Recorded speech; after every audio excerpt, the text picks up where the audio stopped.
What's up, everybody? My name is Nick Murphy. I'm one half of the Brothers Murph, and this is You Can Solo That? You Can Solo That is a series where I go through all the games on our shelf back here, and then I solo them and then review the solo version for you. We're going to jump right into today's episode and talk about Deulosaur Island. Deulosaur Island is a two-player only version of Dinosaur Island, which is one of our favorite games if you know anything about us. We love Dinosaur Island. So when we found out there was going to be a two-player version of Dinosaur Island coming out, we were all over it. And just like Dinosaur Island, it comes with its own solo variant, a different way to play the game. If for some reason you don't have another person, you can just play this one solo. So I gotta do You Can Solo That on it. I've already done one for Dinosaur Island. There'll be a card above me somewhere pointing to that video if you wanted to watch it and see my thoughts on that. But today we're talking about Deulosaur Island. Now, we already like Deulosaur Island as a two-player game, but I was really intrigued by the solo version. The main reason is because there are kind of 6 different solo games in the solo version. There are 6 of these little objective cards that look kind of like the objective cards in the normal Dinosaur Island that say short game, medium game, long game,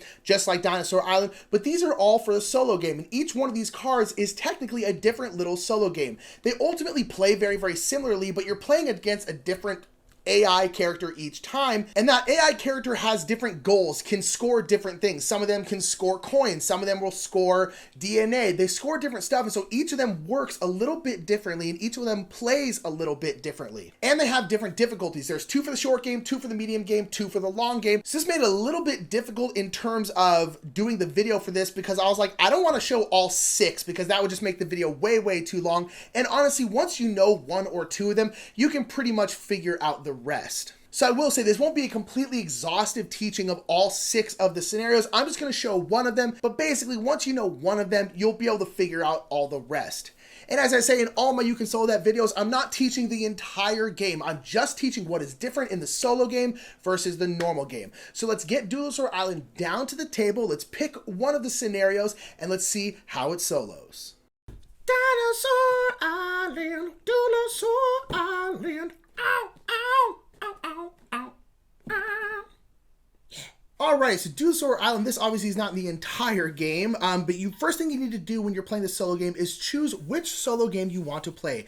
As I mentioned, there are technically 6 different ones. There are 2 for the short game, 2 for the medium game, and 2 for the long game.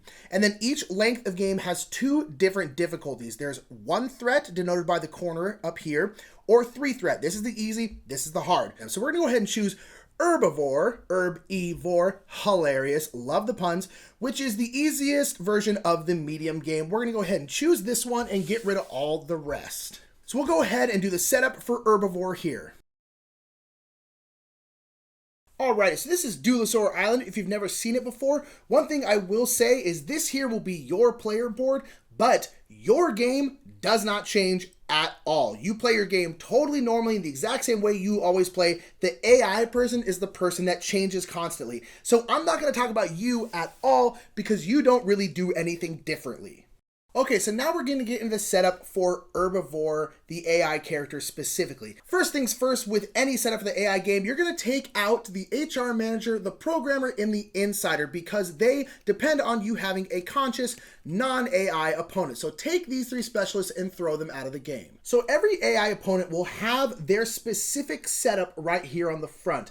Now, everything I'm saying for this entire game, all the explanation can and most likely will change depending on what AI person you're talking about. So again, this is not set in stone. This is only for Herbivore, but this is give you an idea of how all the things may work. So Herbivore is going to get his 3 starting dinosaurs / attractions just like you do, and it'll tell you here which ones you're going to play as an attraction down here on the bottom, and then which one you're going to play as a dinosaur up top. So in this situation, it says play merch as the attraction and play ride as the dinosaur. So you look at your 3 cards. Here is the merch attraction. So you're gonna go ahead and put that merchandise attraction down on the bottom.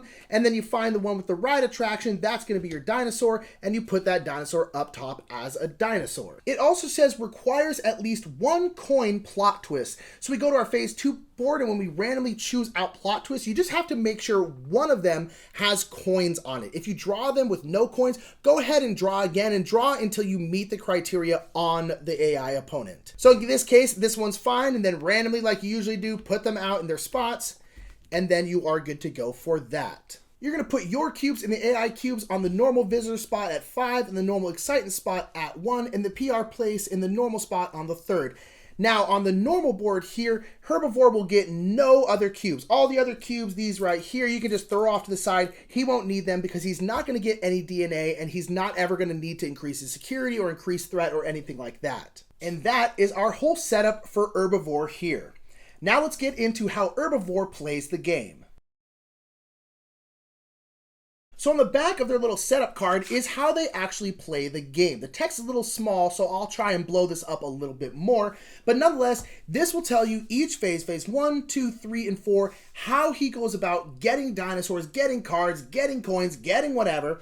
It'll all be right here. And on the bottom here, it'll tell you how Herbivore here scores because they do not score in the same way that you do. So now when it comes to how Herbivore gets certain things, there will always be an order in which he takes them. And again, this will change for different AI opponents. But for example, in phase 2, when he's drafting dice, he'll draft dice with advanced DNA first, then total DNA, then coins, then visitors, and then the highest threat. So he'll always do things in that order for that specific phase. And we'll go phase by phase to make that a little bit clear, but that's something I wanted to mention is the fact that there's always a hierarchy in terms of things that they'll draft, things that they'll grab. So let's just go right here into phase 1. So the first part says that Herbivore draws 1 card and then see below. So then we have to see below to see which cards he chooses. In this case, he's going to choose a different card in odd rounds and a different card in even rounds. In odd rounds, he's going to choose the card that has the most visitors, which is points on attractions. If there are no cards with visitors on attraction, he'll draw the one that'll give him the best attraction set. So we'll have to look at what 3 cards are available and see if any of them have points on them. This one doesn't, but this one does, denoted by this little star and a 1 inside. So in this case, Herbivore would take this one because the first thing he always takes is attractions with points on them. So he would take this one. Let's say none of them like this gave him any points. Then he would choose the one that would give him an attraction set. At the end of the game, each attraction set is worth 4 points. A set is 1 food attraction, 1 merchandise attraction, and then 1 ride attraction. So let's just say he already had these 2. Well, in this case, he would go ahead and just draw this one, which would give him a set of 3, which would be 4 points at the end of the game. A general rule that is true is that there's ever a situation where none of those apply, nothing gives them a set, nothing has any points, they would always just draw the top card off the deck and take that instead. So that is an odd round where they take things based off their attraction. Now in even rounds, Herbivore takes the dinosaur with the most amount of points on them. Again, points are shown right here in this star. So we have 2, 2, and 6. So pretty easy, Herbivore would go ahead and take the Tyrannosaurus Rex because it'll give him the most points at the end of the game. And then the second part of phase 1 is that he will get 3 coins plus 2 coins per income space reached on the track. So he'll automatically get 3 coins, plus these yellow triangles here are income spaces, and he gets 2 more for every one he passed. So he'd get 3 plus 2, which would equal 5. All right, so now we are on to phase 2, which is the drafting phase. For the most part, the AIs will draft first, but again, it'll tell you specifically on their card whether or not they draft first. So you have to put out 2 specials per usual, and then you have to roll out the 5 die and put them randomly left to right. It does say you should roll them out 1 by 1 and go 1, 2, because you're not allowed to choose which ones they go to, but in my case, just do it and just randomly put them out there and just make sure you don't decide where they go. Don't cheat the system. There's no point in that. So once you have this set out, Herbivore will draft first. Now, which of these 7 things does Herbivore draft?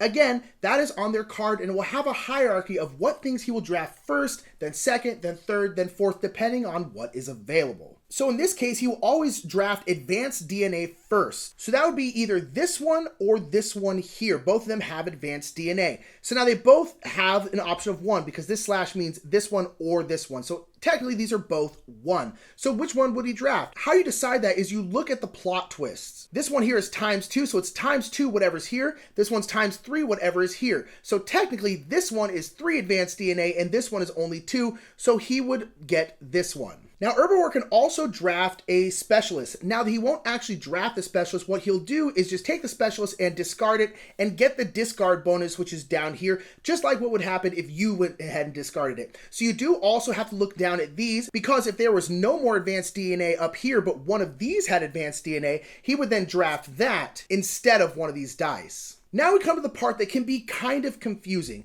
because now it's like, okay, well, does he actually get this DNA? Does he get these coins? Would he get cards? Also, does he get things from the plot twist? Does he get cards from this one? Does he get coins from this one? Now, this is not in the rules. This is something I had to look up afterwards. So the answer to all those things is yes, but also no. And the reason for that is that it depends on the different AI that you're playing. They will get it if it's something that they will use in a later phase, or if it's something that they will use to score. So right now we're gonna jump ahead just a teeny bit and we'll come right back. So let's go ahead and look at the scoring. So the final scoring is they're gonna get points for their attractions and their attraction sets, the points on their dinosaurs, but then they're also gonna get one visitor, which is a point, per every 2 coins. But that's it. He's not going to get any points for DNA. He's not going to get any points for cards or anything like that. So in this situation here, he would not get this DNA because there's no point for him to get it. It's just work you have to do for no reason. He won't get anything for his DNA, but he does get points for coins. So if I took this one for him instead, he would then get these 2 coins because those 2 coins will convert to points at the end of the game. Now, if we look at Pterodactyl and we look at her scoring right here, she does get points for DNA. She gets 2 visitors per every 5 advanced DNA, 1 visitor per every 5 basic DNA, and so on and so forth. So in this situation, if we were playing against Pterodactyl, you would need to give Pterodactyl these 3 advanced yellow DNA because she will actually score those at the end of the game. Okay, that's coins and DNA, but what about cards? This plot twist right here would give Herbivore a card if we chose this dice. And again, with cards, unfortunately, it depends on the AI you're playing against. Since we're playing against Herbivore, we are actually not going to take this card. Herbivore never really draws cards, and let's go ahead and see why. If we take a quick look at phase 3, which is the building phase, which is where you're putting in dinosaurs, putting attractions in your park, we see that Herbivore plays 1 card, the card drawn in phase 1. That's the only card he plays. Each phase 3, that's the only card he plays. He plays that 1 card that he got in phase 1, and that's it. So in this case, if we took this die, he would not get this card because he's, again, only ever going to choose that 1 card that he got in phase 1. So there's no point in us giving him more cards, but that's not always the case. Other AI opponents, you may need to give them cards. And this is where the game gets a little bit confusing because it's going to change each time for the different AI opponents. So just a quick rule of thumb is basically always take a look at the scoring, always take a look at the way it plays, and it's like, hey, if they're going to score it, give it to them. If they're not going to score it, don't give it to them. But I will say that it can be a little confusing. But enough with all the confusion, let's get back to the drafting phase. So Herbivore took this 3 advanced DNA first. Let's say I chose this one. So now there's no more advanced DNA for Herbivore to take. So then we go to the next one, which is total DNA. So these 2 would each give Herbivore 2 basic DNA. So which one do we choose? Well, we're going to go ahead and choose this one because this one would also give Herbivore 2 coins. As we talked about, Herbivore gets 1 point for every 2 coins. So you always want to choose the one that's going to help them the most. And then let's say I chose this one. Well, then the next thing that Herbivore would get would be coins. So then Herbivore would choose this one because it gives 2 coins. And then let's just say I chose this one. And then per usual, whatever is left over will go up here and we'll add extra threat. So that is the drafting phase. It can be a little bit confusing, but once you get the hang of it, it actually is pretty easy. It's just a little weird at first. All right, so round 3, at least for Herbivore here, is very simple. He will just, as we talked about, play the 1 card he drew in phase 1. And then depending on if it's an odd or an even round, it'll become an attraction or a dinosaur. Let's just say we're still in round 1, and that means this Spinosaurus here would become an attraction because the dinosaurs always become attractions in odd rounds. So you would just put this on the bottom here, and then that's it. If it was round 2, then we chose the 1 dinosaur with the most points, and then that would become a dinosaur. The AI opponent never ever spends DNA to put dinosaurs into play. It also never spends coins to put attractions into play. It just gets them automatically. Subsequently, you never ever have to increase the threat or the security level for the AI opponent. All their dinosaurs are apparently very tame and don't ever try and break out. So you just do what it says on the card. In this case, either put an attraction or put a dinosaur, and then that's it. Now, one thing with the dinosaurs is when they play a dinosaur, they still will get this excitement. So in this case, this Gigantosaurus would give him 3 excitement, so he would go up 1, 2, 3 excitement. And now we are on to phase 4. So again, each phase 4 can be different depending on who you're playing against. In this case, Herbivore always loses coins equal to the leftover threat that we had at the end of the drafting phase. So in this case, Herbivore would lose 3 different coins. And then just like you, Herbivore will gain visitors based off his excitement level. So in this case, his excitement level is 7. He starts off at 5 just like you, so he will move up to 12. And then we get to choose PR bonuses. Now, PR bonuses, usually the AI chooses first. And just like other phases, they will have a legend that will tell you what things they choose first, second, third, and so on. In this case, they will always choose first advanced DNA, then total DNA, and then coins. So if the PR bonus is right here, you can only choose from the left. So in this case, there's no advanced DNA to choose from, so they will choose total DNA. But each of these 2 spots only gives 1. If there's ever a tie like that, it always just chooses the rightmost one, which is nice because it always leaves 1 open for you. And then after phase 4, you go back to phase 1 and do it all again. And the game will continue until someone meets the threshold for the length of game that you're choosing. In this case, we chose a medium game. So once someone gets to 35 visitors, then we'll finish out that round and the game will end. So now let's move on to final scoring. So you will score exactly how you normally score. You score up to 5 different things you can score, and that is it for you. But each AI opponent will score a little bit differently. And the AI will only score what's on the bottom of the final scoring part on their card. They won't score anything else. They won't score any of the other stuff you score, just what's down here. So in this case, they score their attraction visitors. So if any of their attractions have points on them, like this safari ride has 1 point, they'll score that. They score their attraction sets. So again, a set of merchandise, food, and ride is 1 set. In this case, they have 2 full sets. That'll be 8 points. And then they score the points on their dinosaur. So it's 6, 10, 11 points for that.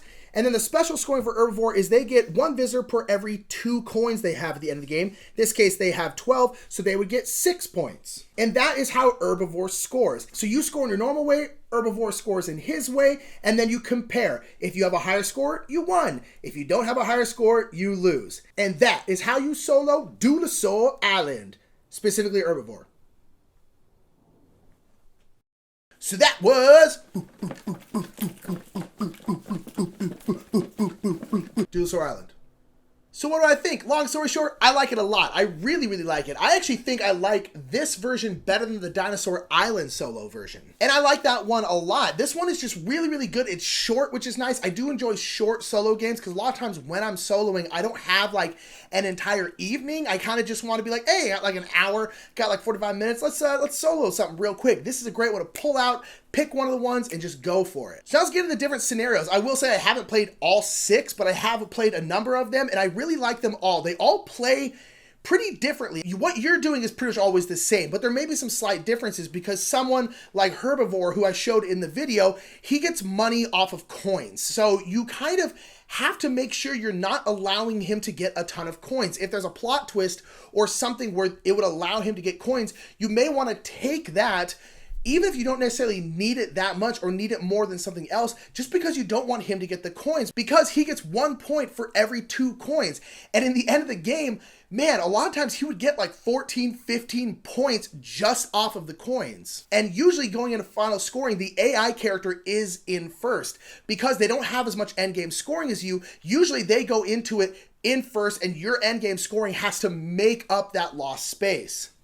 And I will say, even the easy ones like Herbivore are hard. I've only won a couple of them. They tend to be pretty tough, and the hard ones are mega hard. I have not won any of those. And real quick, one thing I like is there's a win-lose condition in the game. Normal Dinosaur Island solo game didn't. It was just a scoring tier, which I hate in solo games. This one is win-lose, yes, no, you won, you lost. But all of them do feel different because each one is drafting things in a different way. Each one is really going for like DNA. This one's really going for coins. This one's going for cards. And that I think is nice. I like little bits of variables in the game. I like the fact that like it changes from here to there. You can kind of shuffle it up and go, well, okay, I'm gonna play this one and see how it goes.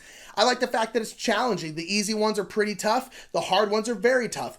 cool, great. Or if you get really, really good at one, okay, well then just move on to a different hard one that maybe you've been struggling with. So overall, I really, really liked it. But let's get into some cons about this game. And let's start with the big one. The rulebook, honestly, is not great. It's tough because the rulebook is like the general solo rules. Like in general, like they never collect coins and they never do this, they never do this.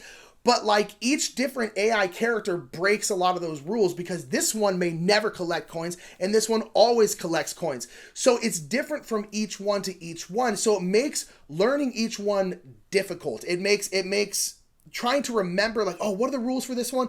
Difficult. And then on top of that, there's just some stuff in the rule book that isn't really answered. Like when the AI drafts one of those DNA dice, do they get the plot twist? Does a plot twist apply when it comes to finding out if it gets more or less of something? None of that is in the rule book. There was at least 4 or 5 different times I had to go to BGG and look up in the forums to figure out like, wait, in this situation, does this happen? Does the AI get this or not? And once you figure that stuff out, like, okay, no, it gets this, it doesn't get this, it doesn't get this.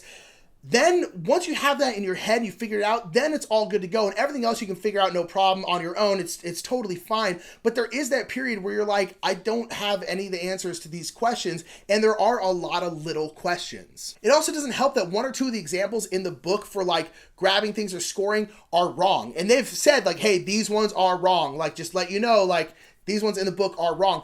But if you did not know that, if you didn't look that up on BGG and you didn't know like, hey, these things are incorrect, it's very, very confusing. And that's not great. My only other complaint, it's not even so much a complaint, it's just something that can be kind of an annoyance, is it's just tough to remember what this particular AI does. So there's a lot of like grabbing the AI card and be like, wait, how many cards do they draw? Wait, how much money do they get? Wait, this. You constantly have to kind of look at it.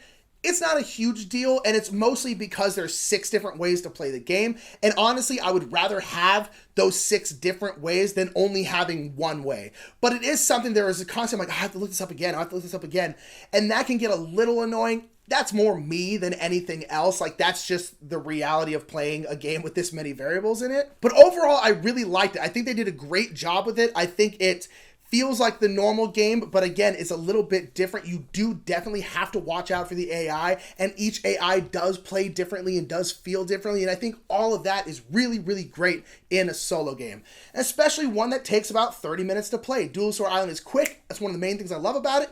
And this solo game is great. So that is going to be it on my thoughts for Deulosaur Island, the solo game. Down in the comments, let me know what you think about the solo game. Have you tried it? Do you think it looks interesting? Do you think it looks like butt cheeks? Let me know. And please make sure to like and share this video and subscribe to the Brothers Murph if you haven't already. My name is Nick Murphy. Hi. And until next time, this has been You Can Solo That? We're talking about Deulosaur Island here on the Brothers Murph. Have a good one. Thank you for watching that video. Just wanted to let you know that we are sponsored by Restoration Games. They make wonderful, wonderful games, and everything we filmed is filmed on top of Game Toppers. Game Toppers is a great way to upgrade your gaming experience. So go to Restoration Games or Game Toppers LLC to find out more. And all that's really, really cool. But you know what's even cooler? This. That's right. I'll show you one more again. Bam. Isn't that cool? Bam. It's cool. But that's the right hand. Let's check out the left. Boom. Quack, quack, quack, quack, quack, quack, quack. That's right, the left is only ducks. Quack, quack.